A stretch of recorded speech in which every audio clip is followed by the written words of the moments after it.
Hello everyone. Welcome back to my channel. It is Ayurveda, the best research. In first part, I have already explained about Garavisha, Dushivisha, Viruddha Ahara, and in second part, I will explain you food adulteration process. So, food adulteration. An adulterant is a chemical substance which should not be contained within other substances, for example, food, beverages, and fuels, for a legal or other reasons. The addition of the adulterants is called as adulteration. The word is appropriate only when the additions are unwanted by the recipient. Otherwise, the expression would be food additive. Adulterants, when used illicit drugs, are called a cutting agent, while deliberate addition of the toxic adulterants to food or other products for human consumption is known as poisoning.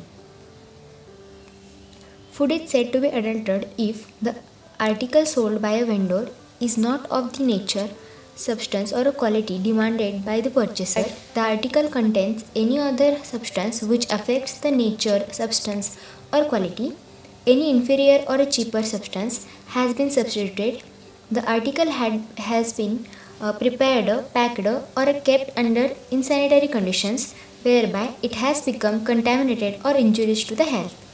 The article consists wholly or in a part of any filthy, putrid, rotten, decomposed, or diseased animal or vegetable substance, or is insect infested, or is otherwise unfit for the human consumption.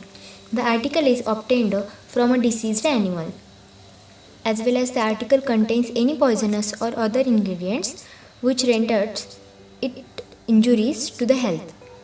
The container of the article is composed of any poisonous, deleterious substance which renders its contents injurious to the health. Any coloring matter other than that of prescribed is present in the article. The article contains any prohibited preservative or permitted preservatives in excess of the prescribed limits. Different types of food adulteration. First is intentional, that is sand, marble, chips, stones, mud, other filth, talc, chalk powder, water, mineral oil. Then incidental. Pesticides resides stain from the can, dropping of rodents, larvae in foods, metallic contamination. Those are arsenic from the pesticides, lead from the water, mercury from effluent and from chemical industries, tins from the cans.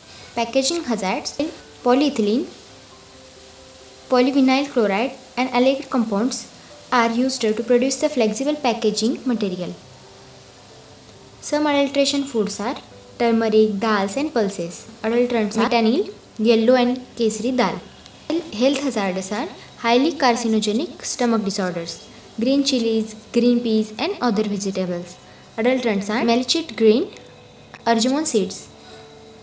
Health hazardous, carcinogenic if consumed over a long period of a time. Then next is mustard seeds and mustard oil. Adulterant is arjumon seeds and papaya seeds. Health hazardous is epidemic dropsy and severe glaucoma. Paneer khova, condensed milk and milk. Adulterants are starch and water. Health hazardous is stomach disorders. Then next is ice cream. Adulterant peperenol, ethyl acetate, butyraldehyde, nitrate, washing powder, etc. Health hazard. Peperenol is used as a pesticide and ethyl acetate causes the diseases affecting lungs, kidney and heart. Then next is coffee powder. Adulterant is tamarind seeds, chicory powder. Then health hazard is diarrhea, stomach disorders, giddiness and severe joint pain. Some other adulterants are cream is adulterated with gelatin and formaldehyde is employed as a preservative for it. Butter is adulterated to an enormous extent with oleomargarine, a product of a beef fat, brick dust in chill powder, colored chalk powder in turmeric, in confectionery. Dangerous colors such as chrome yellow, Prussian blue, copper and arsenic compounds are employed. Pickles and Canada vegetables are sometimes colored green with the copper salts. Test for the detection of adulteration. Milk, detection of water in a milk. Put a drop of milk on a polyester slanting surface. Pure milk either stays or flows, slowly leaving a white trail behind. Milk adulterated with water will flow immediately without leaving a mark. Detection of detergent in milk. Take a 5 to 10 ml of a sample with an equal amount of water. Shake the contents thoroughly. If a milk is adulterated with the detergent, it forms a dense lather. Pure milk will form the very thin foam layer due to the agitation. Detection of starch in a milk and milk products. Boil 2 to 3 ml of a sample with 5 ml of water. Cool and add the 2 to 3 drops of the tincture of the iodine. Formation of a blue color indicates the presence of a starch. In case of milk, addition of the water and boiling is not required. Then next is honey. Take a tablespoon of honey and put it in a glass of water. If the honey dissolves, then it is not pure. Pure honey should stay together as a solid when submerged in water. Take a bit of honey and mix it with water. Then place 4 to 5 drops of the vinegar into the solution. If it turns foamy, then the honey might have the adulterated with the gypsum. Scoop a bite of honey with a spoon and let it fall from the spoon. Honey with a high water content will fall quickly, and mature honey of a good quality will stay on the spoon or fall very slowly. Light a match and try to burn some of the honey. If it burns, then it is pure. Impure or low quality honey often contains extra water that keeps it from the burning. Take some honey, mix it with water and add a few drops of iodine. If the solution turns blue, then the honey has adulterated with some sort of starch or a flour. Take a small piece of old and hard bread and submerge it into the honey. After removing it 10 times later, if the bread is still hard, then the honey is pure. If there is a lot of water in the honey, the bread will soften. Then coconut oil. Detection of the other oils in a coconut oil. Coconut solidifies when the cool and its property can be used to check the adulteration of the other oils in it. Take a transparent glass and keep it in a refrigerator. After a few hours, the coconut layer will solidify and there will be a separate layer if it has been adulteration of the other oils. Then next is food poisoning. Food poisoning is characterized by a group of symptoms or a illness caused by the ingestion of contaminated, spoiled, or toxic food articles. Next, classification. First is non-bacterial food poisoning and bacterial food poisoning. In non-bacterial food poisoning, irrational consumption of food, metallic contamination, and food allergy. And in bacterial poisoning, infection and toxins. Non-bacterial food poisoning, irrational consumption of food, that is nothing but viruddha ahara, which I already explained in a part first of this video. You will get that link on the I button. Then B. Metallic contamination. Metallic contamination of a food article is not uncommon.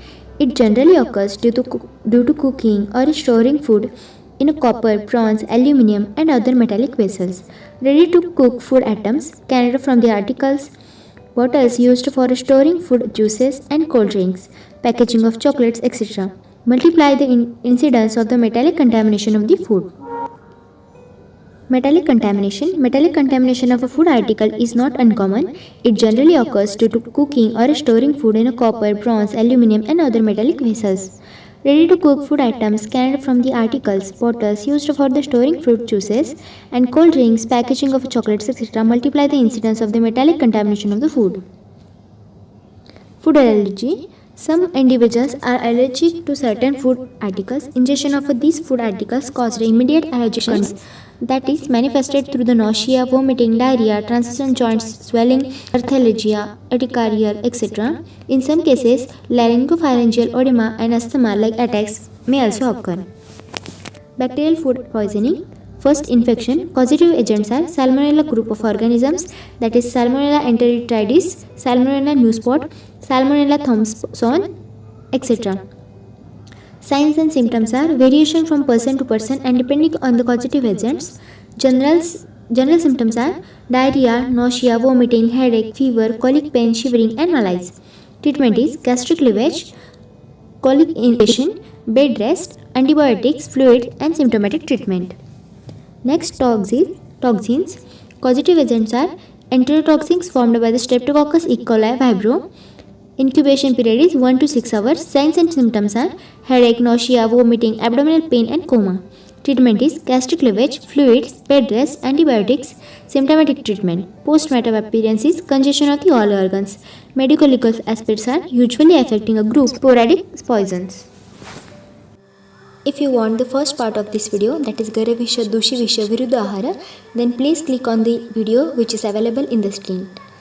If you like this video, then please give us a big thumbs up, share those who wants to know about it, and at last don't forget to subscribe our channel. Thank you.